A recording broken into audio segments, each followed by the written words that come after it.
आज हम लोग पढ़ेंगे पास्ट इंडेफिनिट टेंस के बारे में। सबसे पहले दो एग्जाम्पल से इसको देखते हैं। He went to market and they went to market. देखिए दोनों में सिंगुलर सब्जेक्ट आया है और इस सेकंड एग्जाम्पल में प्लूरल सब्जेक्ट आया है। दोनों केस में देखिए वेंट है वर्ब और उसके बाद ऑब्जेक्ट आया है। तो देखिए इसमें कुछ भी चेंज नहीं होता है, चाहे सब्जेक्ट सिंगुलर हो या प्लूरल हो, दोनों केस में वर्ब सेम रहता है। आइए थोड़ा सा और स्टडी कर लेते हैं। देखिए इसमें सेकंड फॉर्म का यूज़ होता है, तो सबसे पहले हमें ये जानना बहुत ज़रूरी है कि वर्ब का सेकंड फॉर्म क्या होता है। सबसे पहले देखिए अराइज का सेकंड फॉर्म यहाँ पर दिया हुआ है अरोज, एंड थर्ड फॉर्म भी दिया हुआ है अराइजन।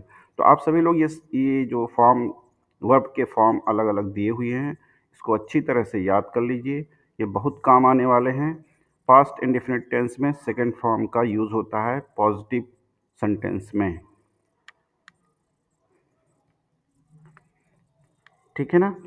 तो यहाँ पर भी देखिए प्रेजेंट पास्ट पार्टिसिपल दिया हुआ है, तो ये भी प्रेजेंट वाला जो है वर्ब का फर्स्ट फॉर्म है, पास्ट वाला जो है सेकंड फॉर्म है, एंड पास्ट पार्टिसिपल जो है थर्ड फॉर्म है। तो इससे कंफ्यूज मत होइएगा।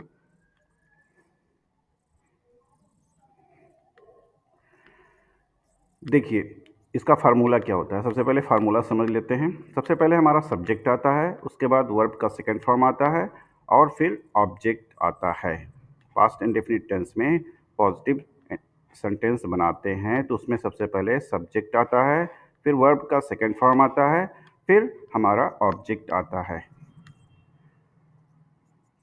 For example I went to market.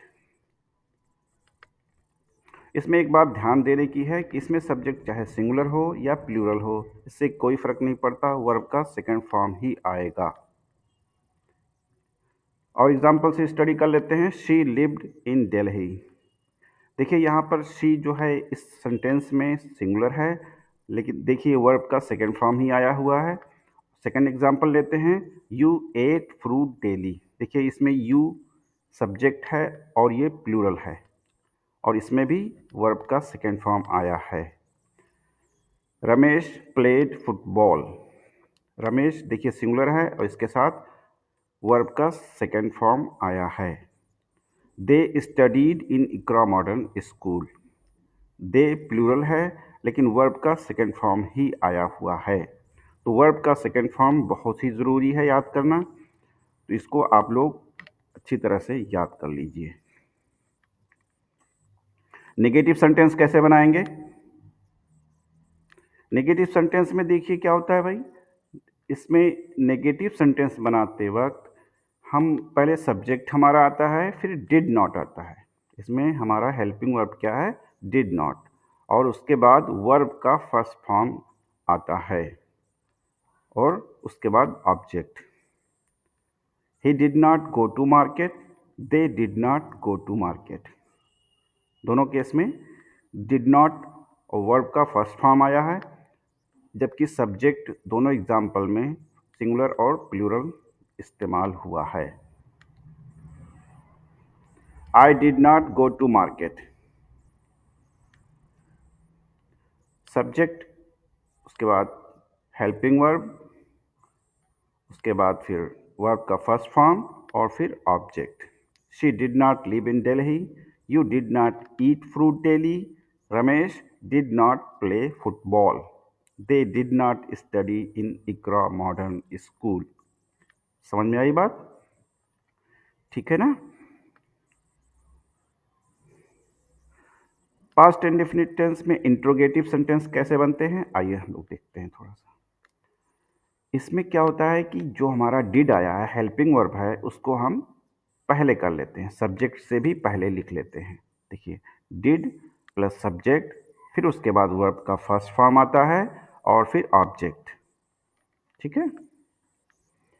Did I go to market?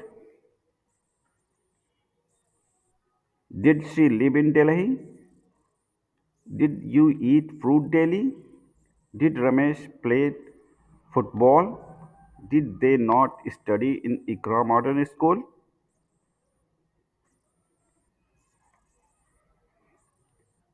अब इसमें क्वेश्चन कैसे बनाते हैं, आइए थोड़ा उसका स्टडी कर लेते हैं। पास्ट इंडेफिनिट टेंस में क्वेश्चन कैसे बनते हैं। Question type sentence, where did you go, where did you work, what did he do, when did we start.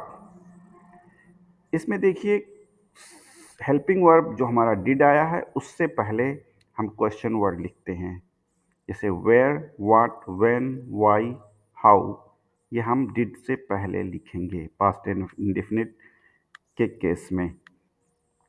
When did we start, why did they play football so late, how did you complete your homework. ठीक है ना, बस इतना सा है, इसको दिमाग में बिठा लीजिए। अगर कुछ डाउट है तो उसको कमेंट में लिखिए।